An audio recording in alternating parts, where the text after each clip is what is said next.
కూటమి ప్రభుత్వం అధికారంలోకి వచ్చాక రెడ్ బుక్ రాజ్యాంగం ఈ రాష్ట్రంలో నడుస్తుంది. రెడ్ బుక్ రాజ్యం వెళ్తుంది. ఈ రెడ్ బుక్ రాజ్యంలో భాగంగా విడుదల రజనీని టార్గెట్ చేస్తుంది. ఈ 10 నెలల కాలంలో మనం చూస్తున్నట్టయితే వరుసగా ఏదో ఒక హ్యూమిలియేషన్, ఏదో ఒక పుట్టుడు కేసులు, పెట్టుడు కేసులు, ఏదో విధంగా గాలి మాటలు పోగేసుకొని ఇష్టం వచ్చినట్టుగా వాళ్ళకున్నటువంటి అనేక మీడియా ప్లాట్ఫామ్స్ ని వాడుకొని, ఎలక్ట్రానిక్ మీడియా కావచ్చు, ప్రింట్ మీడియా కావచ్చు, సోషల్ మీడియా ప్లాట్ఫామ్స్ కావచ్చు, వాళ్ళకు అనుకూలంగా ఉన్నటువంటి అన్ని మాధ్యమాల్ని కూడా వాడుకుంటూ వరుసగా హ్యూమిలియేట్ చేస్తూ, డిఫైన్ చేస్తూ, అదిగో విడుదల రజనీ, ఇదిగో విడుదల రజనీ, అదే ఆవు కథ, అదే కథ, అదే కథ, ఎక్కడ చూసినా కూడా అదే కథ వరుస పెట్టి రిపీట్ చేసి చేసి చేసి చేసి మొత్తానికి ఈ రోజుకి ఒక కన్క్లూజన్ కి తీసుకొచ్చారు. అది ఈరోజు చూసినట్టయితే నా మీద ఏసీబీ కేసు కట్టారు. ఏంటి ఈ ఏసీబీ కేసు? అసలు ఈ కేసు గురించి మనం మాట్లాడితే, ఈ కేసుకి సంబంధించి ఎవరైతే కంప్లైంట్ ఇచ్చారో, ఈ కంప్లైంట్ ఇచ్చిన వాళ్ళని నేను ఏ రోజు చూడలేదు. ఈ కంప్లైంట్ ఇచ్చిన వాళ్ళు నన్ను ఏ రోజు కలవలేదు, నేను వాళ్ళని ఏ రోజు కలవలేదు. ఈ కంప్లైంట్ ఇచ్చిన వాళ్ళతో నేనెప్పుడు మాట్లాడలేదు. ఈ కంప్లైంట్ ఇచ్చిన వాళ్ళకి నాకు అసలుకి నో గివ్ అండ్ టేక్, ఏ మాత్రం కూడా వీళ్ళతో నాకు సంబంధం లేదు. వీళ్ళు అల్లినటువంటి కట్టు కథకు నాకు ఎటువంటి సంబంధం లేదు. అయినప్పటికీ కూడా ఒక కట్టు కథ అల్లి ఈ ఓరల్ బేస్డ్ ఆధారాలని బేస్ చేసుకుని ఈ రోజున ఏసీబీ కేసు నమోదు చేశారు. నేను మళ్ళా స్పష్టం చేస్తా ఉన్నాను, వీళ్ళెవరో ఏంటో, వీళ్ళ వేరబౌట్స్, వీళ్ళ బిజినెస్ ఏది కూడా నాకు తెలీదు, నాకు సంబంధం లేదు. ఈ కేసుకి నాకు ఎటువంటి సంబంధం లేదు. కేవలం ఒక పొలిటికల్ క్లౌడ్ తో దీని వెనకాల కొంతమంది ఉండి, వాళ్ళ వెనకాల కొంతమంది ఉండి చేస్తున్నటువంటి, విడుదల రజనీని టార్గెట్ చేస్తున్నటువంటి ప్రయత్నంగా రెడ్ బుక్ పాలన పరాకాష్ఠగా ఈ కేసుని ఈ రోజు చూడాల్సినటువంటి అవసరం ఉంది అని తెలియజేస్తున్నా. ఇప్పుడు అసలు ఈ కథ ఇదొక కట్టు కథ, చక్కటి కట్టు కథ. ఈ కథలోకి వెళ్తే అసలు ఎందుకు వీళ్ళు ఇలా చేస్తున్నారు, ఎందుకు ఈ కేసు పెట్టాల్సి వచ్చింది, ఏంటి కారణాలని కనుక మనం చూస్తే, ఈ పెట్టినతను టీడీపీ సంబంధించినటువంటి వ్యక్తి. ఇతను ఈ కథకి వీళ్ళని ముందుండి నడపడానికి గల కారణం ఒక డైరెక్టర్ ఉన్నాడు. ఈ డైరెక్టరు, ఈ స్క్రీన్ ప్లే, వీళ్ళంతా కూడా ఈ యాక్టర్స్, ఆర్టిస్టులు వీళ్ళంతా. ఎందుకంటే మొదటి నుంచి కూడా ఒక మార్కెటింగ్ టీమ్ ని పెట్టి, మీరు వస్తారా, విడుదల రజనీ మీద కేసు పెడతారా, కంటెంట్ మేము ఇస్తాము, మీరు జస్ట్ అక్కడికి వెళ్ళి ఆ కంప్లైంట్ ఇచ్చిరండి, మీరు వస్తారా, అధికారం మా దగ్గర ఉంది, ఏం పని కావాలో చేసి పెడతాము, విడుదల రజనీ మీద మేము ఒక నరేషన్ ఇస్తాము, ఆ నరేటివ్ తీసుకుని పలానా ఆఫీస్కి వెళ్ళి కంప్లైంట్ చెప్పండి, బయటికి రాగానే మీడియాతో మాట్లాడండి, సోషల్ మీడియాలో పెట్టండి అనేది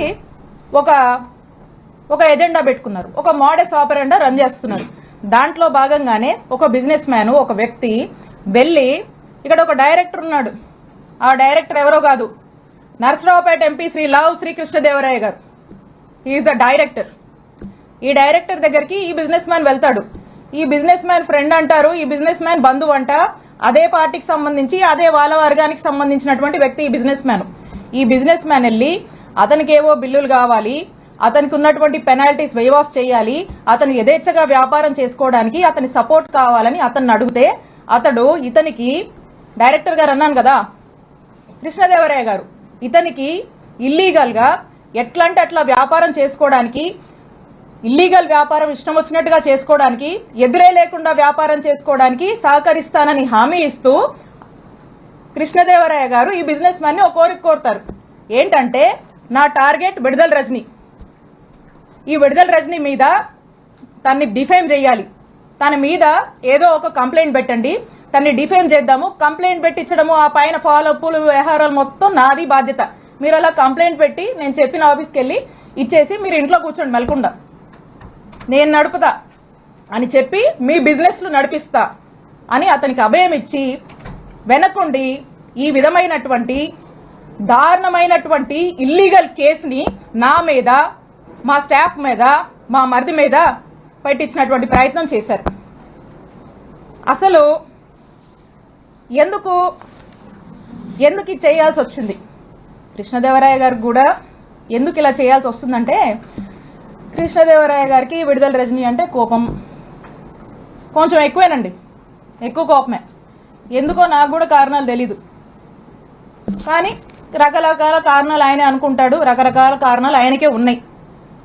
సరే, ఎందుకంటే దానికి కూడా కథ ఉంది, అది కూడా చెప్తా. అయితే ఆ కథ ఏంటంటే,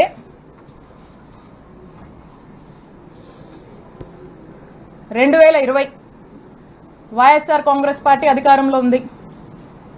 సెప్టెంబర్ 2 వైఎస్ఆర్ గారు వర్ధంతి. ఆ రోజున గురజాల సర్కిల్,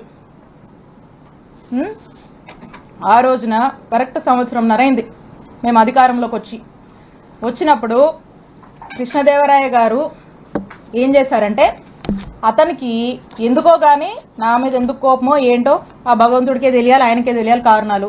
అతని కోసం, అతని గ్రూప్ కోసం, అతను ఇక రకరకాలు ఉంటాయిలేండి. సరే, ఆయన ఏం చేశారంటే,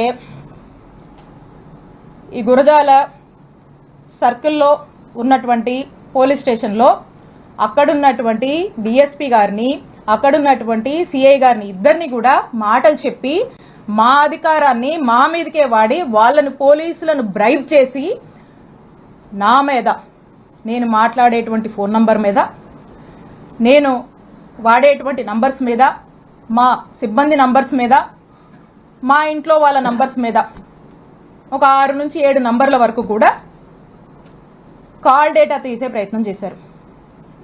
కాల్ డేటా తీయాలంటే ఎఫ్ఐఆర్ కట్టాలి. వీటి మీద ఎఫ్ఐఆర్ కట్టి, ఈ సర్కిల్లో ఎఫ్ఐఆర్ కట్టి ఈ కాల్ డేటా తీశారు. ఇది ఈ రోజున నేను ఎందుకు చెప్తున్నానంటే,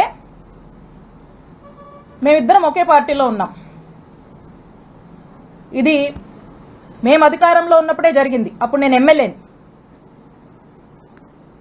అప్పుడు జరిగినటువంటి విషయము నేను ఏ రోజు కూడా ఈ విషయాన్ని చెప్పే పరిస్థితి నాకు రాకూడదని నా మనసులో ఎప్పుడు అనుకుంటూ ఉండేదాన్ని.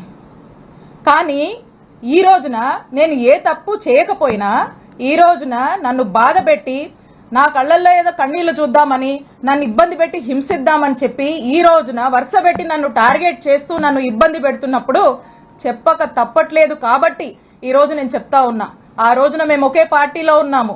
వైఎస్ఆర్ కాంగ్రెస్ పార్టీ ఇంటిగ్రిటీ కోసం నేను ఆ రోజు నోరు విప్పలేదు. ఈ రోజున కూడా నేను చెప్పాలనుకోలేదు, కానీ చెప్పే పరిస్థితులు ఏర్పడ్డాయి కాబట్టి నేను చెప్తా ఉన్నాను.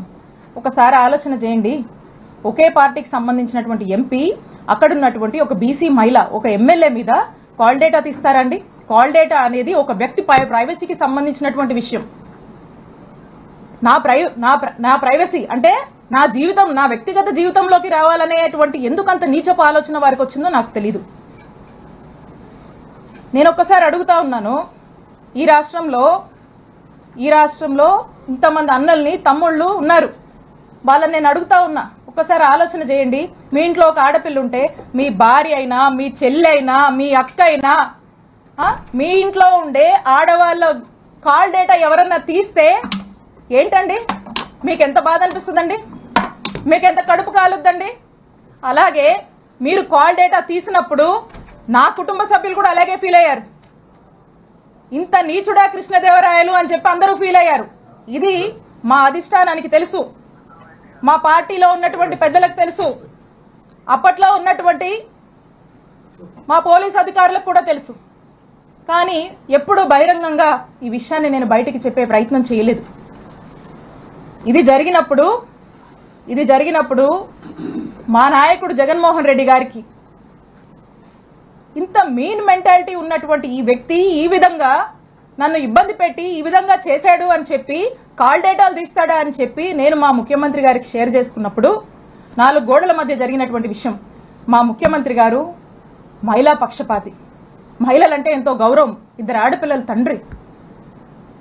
ఆ ఇంట్లో ఆ 2 ఆడపిల్లలకు ఎవరికైనా ఒక మహిళకు జరిగితే, వాళ్ళ ఇంట్లో మనుషులకు ఎలా జరిగితే ఎలా మనం బాధపడతాం, మన విషయంలో మనం ఎలా బాధపడతామో, నా విషయంలో కూడా మా నాయకుడు జగన్మోహన్ రెడ్డి గారు ఆ రోజు అంతే బాధపడి ఇమీడియట్ గా అక్కడ ఉన్నటువంటి ప్రభుత్వ అధికారులకు పోలీస్ అధికారులకు ఇన్స్ట్రక్షన్ ఇచ్చి ఇమీడియట్ గా నెసరీ యాక్షన్ తీసుకోమన్నారు. ఇమీడియట్ గా నిమిషాల్లో ఆ రోజు ఇక్కడ పనిచేసినటువంటి డిఎస్పీని ఇక్కడ ఉన్నటువంటి సిఐని పిలిచి పోలీస్ అధికారులు మాట్లాడితే ఆ పోలీసులు ఏం స్టేట్మెంట్ ఇచ్చారండి? Upon the pressure of honourable MP Narasaraopet Lavu Krishnadevarayalu upon his instructions మేము ఇది తీయాల్సి వచ్చింది అని చెప్పారు. నిమిషాల్లో సస్పెండ్ అయ్యారు ఆ పోలీసులు. ఇది చాలా మందికి తెలుసు. ఇదేదో వీళ్ళేదో కట్టుకదల్లి నా మీద ఏమాత్రం కూడా పస లేకుండా సబ్స్టెన్స్ లేకుండా నా మీద ఏదో కేసు పెడితే నేను మాట్లాడట్లేదండి. నేను ఇదిగోండి ఆ ఎఫ్ఐఆర్ కాపీ కూడా ఉంది. మా నంబర్ల మీద తీసినటువంటి ఎఫ్ఐఆర్ కాపీ ఇది కూడా ఉంది ఎవిడెన్స్. అక్కడున్నటువంటి డిఎస్పీ అక్కడున్నటువంటి సిఐ సస్పెండ్ అయ్యారు. అది అందరికీ తెలుసు. నేనేదో మీలా కట్టు కదలల్లి ఏదో మాటలు చెప్దామని రాలా. ఇది ఇంత నీచమైన నిజస్వరూపం లావు కృష్ణదేవరాయది. అప్పుడు మా నాయకుడు అతన్ని ఏంటయ్యా కృష్ణ ఏంది పని అని ప్రశ్నిస్తే తల దించుకున్నాడు కృష్ణదేవరాయలు. ఆ రోజున కృష్ణ గారు తల దించుకున్నారు. తన తల తీసేసినట్టయింది ఆ రోజు. ఆ రోజున మా నాయకుడు జగన్మోహన్ రెడ్డి గారి దృష్టిలో ఇతను చేసినటువంటి ఈ తప్పుడు పనికి, ఒక మహిళా ఎమ్మెల్యే కాల్ డేటా తీసినటువంటి తప్పుడు పనికి అతను ఆ రోజున మా నాయకుడిలో కృష్ణదేవరాయలు అనే వ్యక్తి మీద నమ్మకం కోల్పోయాడు అతను చేసిన తప్పు వల్లే. అది మనసులో పెట్టుకొని, అదే కోపం మనసులో పెట్టుకొని ఈ రోజున రివెంజ్ అధికారం ఉంది కాబట్టి ఈ రోజున రివెంజ్ తీసుకునేటువంటి భాగంగా ఈ రివెంజ్ లో భాగంగా ఈ కట్టుకథలల్లి ఈ రోజు నన్ను డిఫేమ్ చేస్తూ నా మీద ఒక నింద, నా మీద ఒక ముద్ర వేసేటువంటి ప్రయత్నం లావు కృష్ణదేవరాయలు గారు చేస్తా ఉన్నారు. ఇది చేస్తూ వీళ్ళని మీరు చూస్తే ఈ కంప్లైంట్ కూడా ఇతని లెటర్ హెడ్ మీదే. బహుశా ఈయన రాశాడో ఇలా ఆఫీసులో రాశారో చూడండి. కంప్లైంట్ పేపర్ కూడా చూపిస్తున్నా. నేనే ముట్టి మాటలు మాట్లాడలా, నేను వాస్తవాలతోనే నేను వచ్చి మాట్లాడుతా ఉన్నా. ఇది కృష్ణదేవరాయలు గారి రిప్రజెంటేషను. ఇది ఇచ్చి అన్ని ఆఫీసుల్లో ఇదే కట్టు కథని ఇచ్చి వరసబెట్టి ఇదే ఆవు కథని, అదిగో 2 కోట్లు ఇదిగో 2 కోట్లు, అదిగో రజనీ 2 కోట్లు ఇదిగో రజనీ 2 కోట్లు,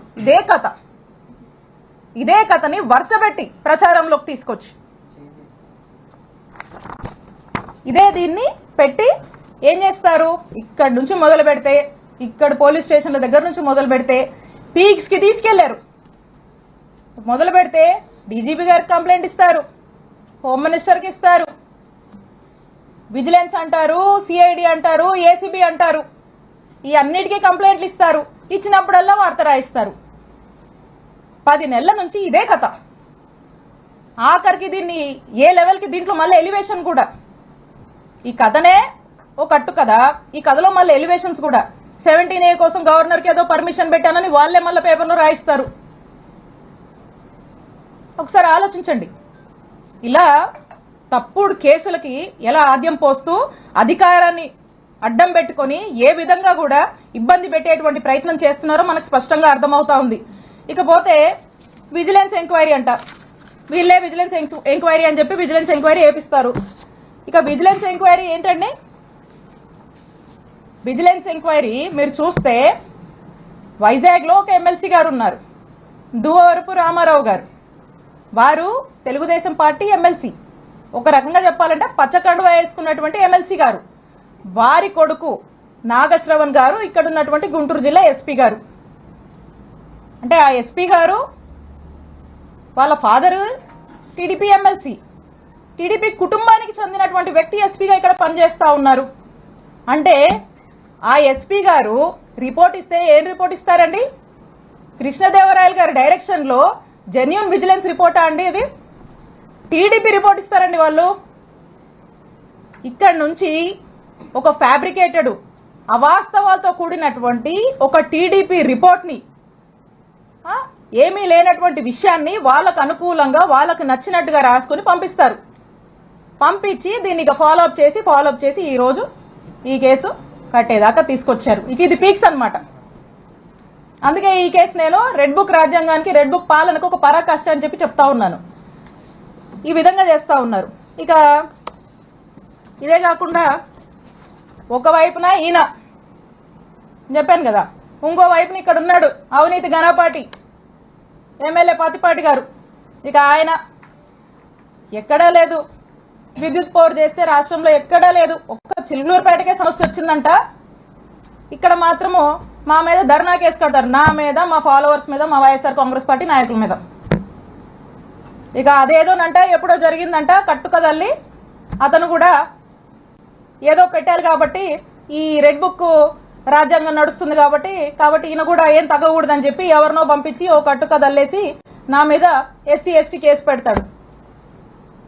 జర్మనీలో ఉండే మా మరిది మీద ఇక్కడ లేకపోయినా ఇష్టం వచ్చినట్టుగా కేసులు కట్టేస్తారు, వరుస పెట్టి అతని మీద కేసులు కడతారు, మా మామ మీద కేసు కడతారు, నచ్చినట్టుగా ఏదన్నా పెట్టుకోవచ్చు కంటెంట్.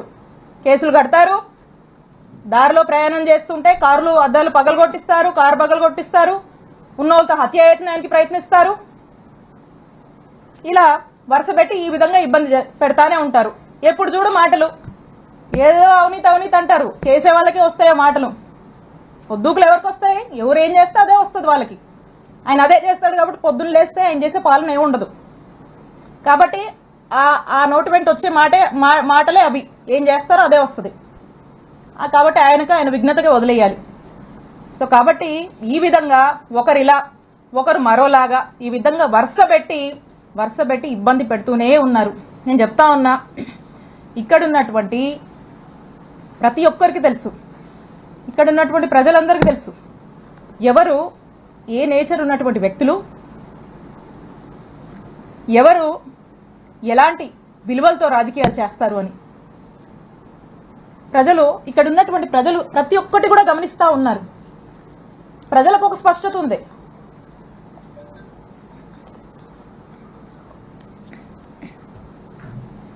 ఇక వీళ్లకు పొద్దుపోక ఇలా నన్ను టార్గెట్ చేస్తూ వరుసపెట్టి ఇబ్బందులకు గురి చేసి ఏదో నా కళ్ళల్లో భయం చూద్దాం అనుకుంటున్నారేమో.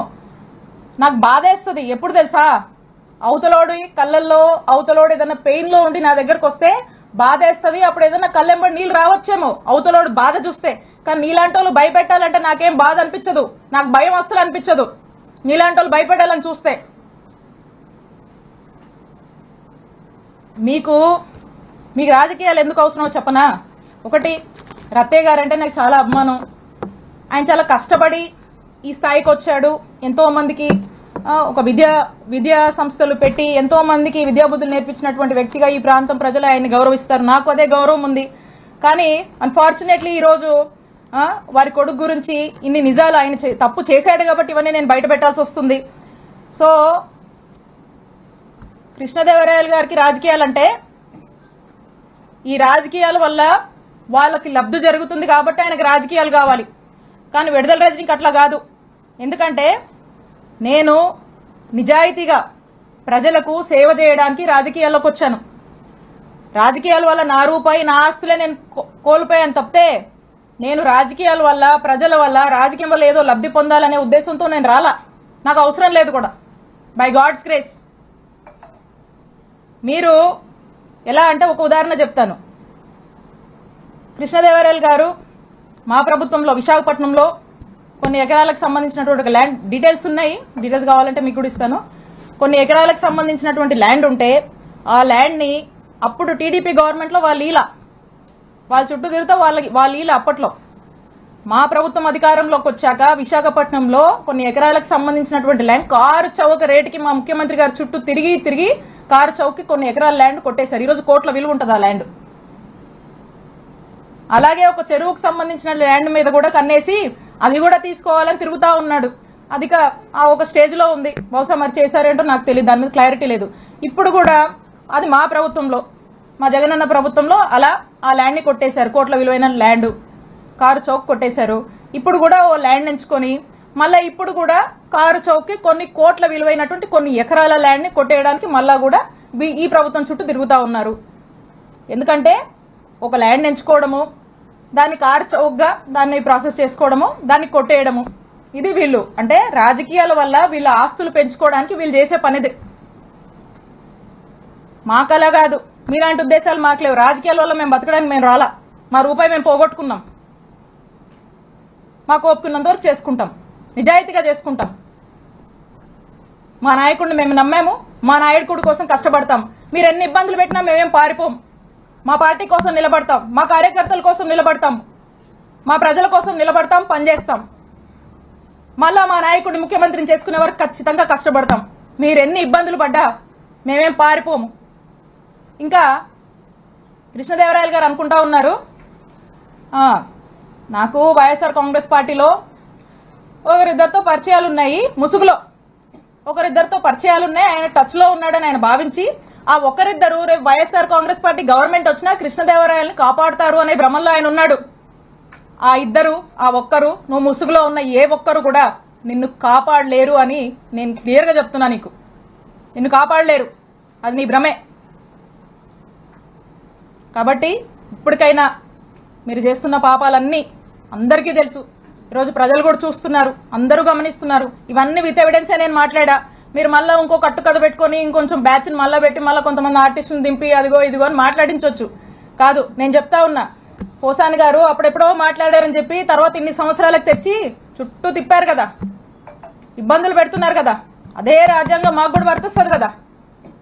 ఇష్టం వచ్చినట్టుగా వచ్చి కూర్చొని ఇష్టానికి మాట్లాడిపోతే మాట్లాడినోడు ఎవరిని కూడా వదిలిపెట్టనని చెప్పి తెలియజేస్తున్నాను.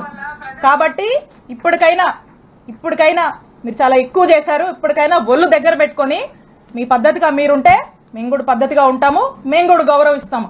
అంతేగాని మీ ఇష్టానికి మీరు చేస్తానంటే కుదరదు. ఒక్కటే తెలియజేస్తున్నా, మాకు టైం వచ్చినప్పుడు చిలకలూరుపేట నుంచి వడ్లమూడి విజ్ఞాన యూనివర్సిటీకి ఎంత దూరం ఉందో వడ్లమూడి విజ్ఞాన యూనివర్సిటీ నుంచి చిలూరుపేటకు కూడా అంతే దూరం ఉంటుందని గుర్తు చేస్తా ఉన్నా. కాబట్టి ఏది మీరు ఎన్ని ఇల్లీగల్ కేసులు పెట్టినా, ఎన్ని ఇల్లీగల్ గా మీరు కట్టుకథలు వెళ్ళినా, మీరు ఏం చేసినా కూడా మాకు ఇన్స్టిట్యూషన్స్ మీద నమ్మకం ఉంది. మేము లీగల్ గా ఫేస్ చేస్తాము. ప్రజలు అన్ని గమనిస్తున్నారు. ప్రజల మనసులో ఇప్పటికే ఒక ఆలోచన ఉంది, కానీ మౌనం వహిస్తున్నారు.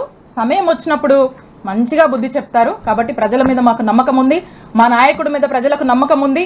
టైం వచ్చినప్పుడు ఖచ్చితంగా ప్రజలు మీలాంటి వాళ్లకు, మీలాంటి ఇల్లీగల్ పనులు చేస్తున్నటువంటి ప్రతి ఒక్కరు కూడా బుద్ధి చెప్తారని తెలియజేసుకుంటూ, మరి మీ అందరికి కూడా తెలియజేస్తున్నాను, ప్రతి ఒక్కరు కూడా వీళ్ళకి, వీళ్ళ వెనకాల ఉన్న వాళ్ళకి, ఇంకా వీళ్ళ వెనకాల ఉన్న వాళ్ళు అందరూ కూడా ప్రజలకు సరైన సమయంలో బుద్ధి చెప్తారని తెలియజేసుకుంటూ థ్యాంక్ యూ.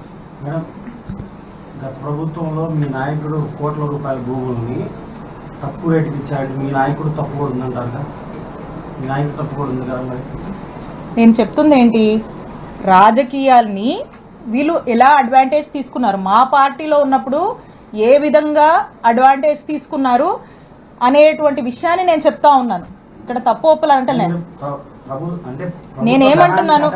నేనేమంటున్నాను, కారు చౌక్కి కొన్ని ఎకరాల భూమిని కాజేశారు, తీసుకున్నారు. మా నాయకుడు చుట్టూ తిరిగి ఏ విధంగా అడ్వాంటేజ్ గా, ఏ విధంగా లబ్ధి పొందారని చెప్తున్నా. మాకు అలాంటి అవసరాలు లేవు. మేము అలా రాజకీయాల వల్ల లబ్ధి పొందాలనో, రాజకీయాల వల్ల అడ్వాంటేజ్ అవ్వాలనో మేము అనుకోలే. మేము పూర్తిగా ప్రజాసేవ చేయాలనుకుంటాము, నిజాయితీగా వచ్చి సేవ చేయాలనుకుంటున్నాం. మా నిజాయితీయే మా బలం, మా నిజాయితీయే మమ్మల్ని కాపాడుతుంది. మేము నీతివంతులుగా ఒక మంచి పరిపాలన చేశాము. ఆ సర్వీస్ మోటివ్తోనే మేము ముందుకు వెళ్తున్నాం. అది మేము మీకు స్పష్టం చేయాలనుకుంటుంది. రాజకీయాల వల్ల మేము ఏదో ఇదవ్వాలనుకునే ఉద్దేశం మాది కాదు అనేది స్పష్టం చేశాను. అది దాంట్లో భాగంగా నేను మాట్లాడడం జరిగింది.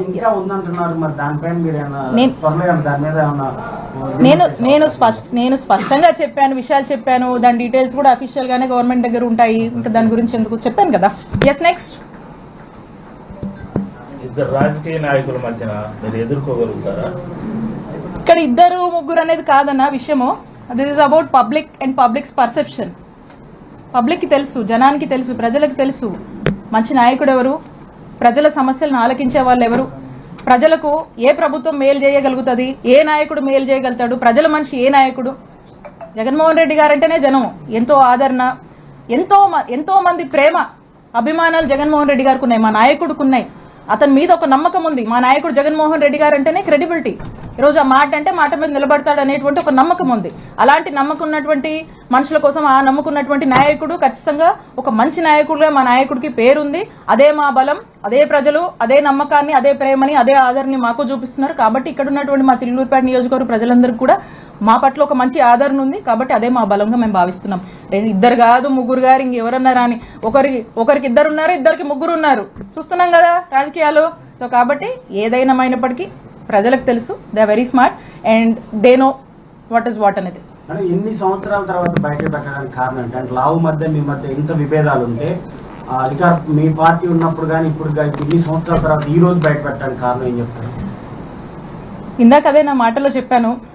ఎప్పుడు నేను అనుకునేదాన్ని ఇది నేను మాట్లాడాల్సినటువంటి పరిస్థితి ఎప్పుడు నాకు రాకూడదని నేను అనుకునేదాన్ని.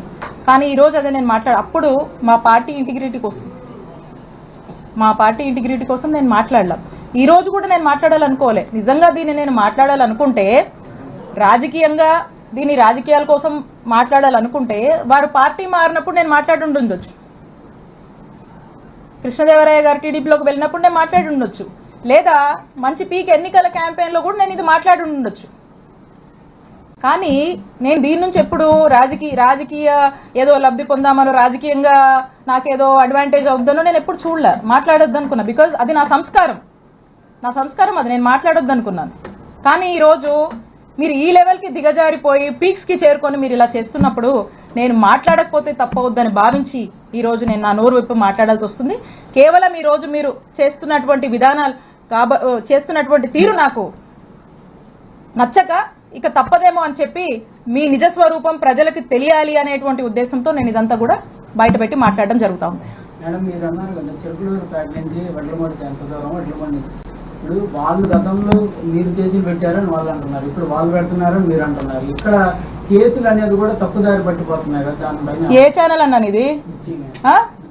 నీకు కేసులు ఎఫ్ఐఆర్లు చూస్తుంటే కూడా నమ్మకపోతే నేనేం చెప్పాలి చెప్పు? వాళ్ళు అంటున్నారు, మీరు అంటున్నారు. కాదు, నేను అంటుంది ఏంది? ఎట్లా పడితే అట్లా ఎక్కడ చూపించండి. ఇక్కడ నుంచి మొదలు పెడితే ఇక్కడ నుంచి బత్తిల్ స్టేషన్ అంట, అక్కడ నుంచి పులివెందులు అంట, మళ్ళీ అక్కడ నుంచి ఇటు అనంతపురం తెస్తారు, మళ్ళీ ఇటు కృష్ణా జిల్లా తీసుకెళ్తారు. ఎటు తీసుకెళ్తున్నారు? ఎప్పుడన్నా విన్నారా ఇది? బిఎన్ఎస్ 111 సెక్షన్ ఆర్గనైజ్ క్రైమ్ ఎప్పుడన్నా విన్నారా మా టైంలో? మీరు ఇది వినలేదు కదా, మేము చేయలేదు అలాగా. వాళ్ళు చెప్పేదానికి దీనికి పొంతం లేదు అసలుకి. మేమన్నీ ఎఫ్ఐఆర్లు సాక్ష్యాలు ఏం జరుగుతుందో మీరు రెగ్యులర్గా పాలిటిక్స్ ఫాలో అవుతున్నారు కదా, మీ క్లారిటీ ఉండాలి. లేకపోతే చెప్పండి ఏ కేసు ఏందో మాకు దాని గురించి కూడా కూర్చొని మాట్లాడుకుందాం. కాబట్టి కళ్ళకు కట్టినట్టుగా రెడ్ బుక్ పాలిటిక్స్ ఏ విధంగా రాజ్యం వెళ్తున్నాయి అనేది మనకు స్పష్టం అవుతుంది. ఇంకా కూడా మీకు అర్థమవుతుందంటే you have to update. Yes, next. మీరు ఇప్పుడు అన్నారు కదా నెక్స్ట్ కంపల్సరీగా మా ప్రభుత్వం వస్తుంది, మేము కూడా చూపిస్తామని అంటున్నారు. కాబట్టి నేను అంటుంది చూపిస్తామంటే వరుస పెట్టి ఇట్లా చేస్తామని నేను అంటలేదు.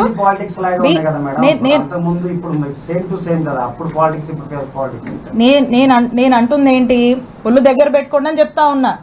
అధికారం ఉందని అధికారం దుర్వినియోగం చేసి ఇష్టానికి చేయొద్దని చెప్తా ఉన్నా. ఇష్టం వచ్చినట్టు చేస్తే ప్రజలు తీర్పిస్తారు. మేము టైం కమ్ పీపులే సమాధానం చెప్తారు. సో కాబట్టి ఆ రోజు కూడా వాళ్ళు ఫేస్ చేయాల్సి ఉంటుంది. That's what I'm telling. Right, next. Legal గా మాకు ఇన్స్టిట్యూషన్స్ మీద నమ్మకం ఉంది. ఏదున్నా లీగల్ గా ఫైట్ చేస్తాము, న్యాయ పోరాటం చేస్తాము. మాకు ఒక పార్టీ ఉంది, మా నాయకుడు ఉన్నాడు, వాళ్ళ సపోర్ట్ ఉంది. ముఖ్యంగా ఈ అన్నిటికన్నా మాకు ప్రజల సపోర్ట్ ఉంది. కాబట్టి ఖచ్చితంగా విల్ ఫేస్ ఇట్. ఏం చేస్తారు మా అయితే ఏం చేస్తారు? అరెస్ట్ చేస్తారు, తీసుకెళ్తారు. ఆ తర్వాత ఏం చేస్తారు? చంపరుగా. Will face it. Okay, thank you all. Thank you.